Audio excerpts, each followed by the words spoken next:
মনে হচ্ছে একজন বাইক ঠেলছে, নিশ্চয়ই কোনো বিপদে পড়ছে। দেখি কি হয়েছে। কি হয়েছে ভাই? তেল শেষ?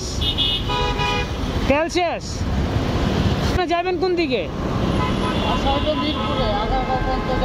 হ্যাঁ, আমি ঠেলা দিতেছি, আপনার বসেন।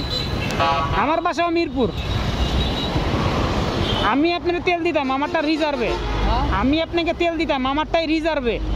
আমার বাসাও মিরপুর। আপনি যেহেতু আগারগা যাবেন, আমি আগারগা হয়ে ঢুকুম, আপনার ওদিক দিয়ে নামায় দিচ্ছি, মানে ঠেলাতে যতটুকু নেওয়া যায়।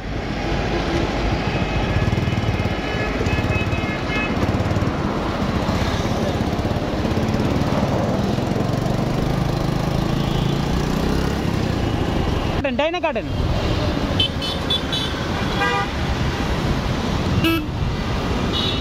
ডাইনে কাটেন, ডাইনে কাটেন।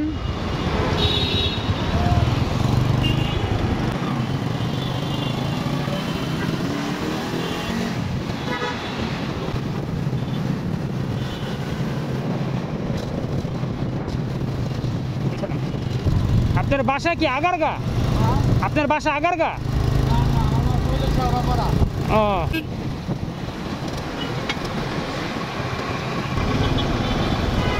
সোজা ঢুকে গেলে তো তেল নিতে পারবেন।